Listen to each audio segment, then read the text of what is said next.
اسلامی کی مجلس رابطہ بالعلماء والمشائخ کے اسلامی بہنیں یو کے میں مولانا ایوب چشتی دامت برکاتہم العالیہ سے ملاقات کی سعادت حاصل کی۔ دوران ملاقات حضرت مولانا ایوب چشتی دامت برکاتہم العالیہ نے دعوت اسلامی اور مدنی چینل کے تحت عالمی سطح پر ہونے والی خدمات دعوت اسلامی کو خوب سراہا اور دعا سے نواز سے اپنے مدنی تاثرات میں فرمایا، ہمارے نوجوانوں نے اور خاص طور سے یورپ میں جس طرح نوجوان اس سے دلچسپی لے رہے ہیں وہ ایک شاندار طریقے سے دلچسپی لے رہے ہیں جو قابل تحسین ہے۔ میں دیکھتا ہوں کہ دعوت اسلامی الحمدللہ بہت احسن طریقے سے عمل پیرا ہے، اور دعوت اسلامی کے ساتھ ہی الحمدللہ یہ لوگوں میں یہ سمجھتا ہوں کہ امت مسلمہ میں بالخصوص اور بنی نوع انسان میں بالعموم یہ اللہ کا خوف پیدا کرنے میں مصروف عمل ہیں، اور اللہ کا خوف جو ہے یہ دانائی کا سرچشمہ ہے، راس الحکمت مخافت اللہ، اور پھر یہ عشق رسول صلی اللہ علیہ وسلم کی شمع روشن فرما رہے ہیں، یہ لوگوں کے دلوں میں محبت مصطفیٰ صلی اللہ علیہ وسلم موجزن فرما رہے ہیں، اور پھر بزرگان دین کے ساتھ نسبتیں اور ان کے ساتھ تعلق اور دوستیاں یہ پیدا کر رہے ہیں، جن لوگوں کو واقفیت نہیں تھی ان لوگوں کو آگاہ فرما رہے ہیں۔ تو الحمدللہ یہ قرآن و سنت کی تبلیغ کی ایک ایسی جماعت ہے جس پر ہم اہل سنت و جماعت کو فخر ہے، اور ہمیں دعوت اسلامی سے اس لیے بھی پیار ہے کہ یہ دعوت اسلامی لوگوں کو دین کا پیغام بھی پہنچا رہی ہے اور ہماری نوجوان نسل کی اصلاح احوال کر رہی ہے، اور نوجوان نسل کو ادب سکھا رہی ہے۔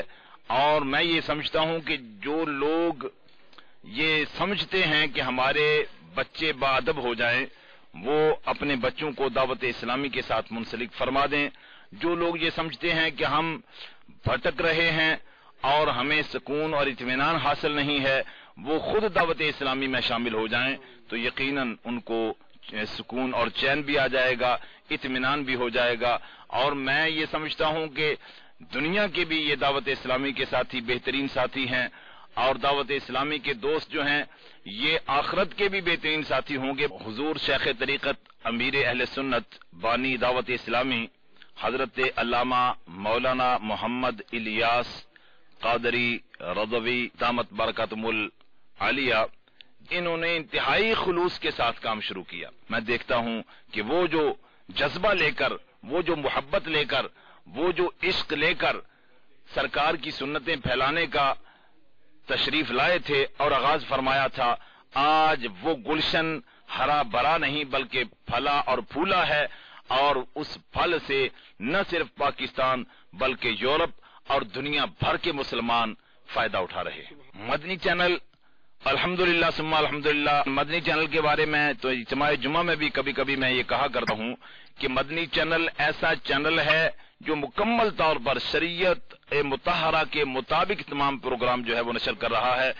اس کو دیکھنے میں آپ کی ایک لمحہ بھر کے لیے بھی آنکھ غیر شرعی امور کو نہیں دیکھتی، اور اس چینل کو میں یہ سمجھتا ہوں دیکھنے والے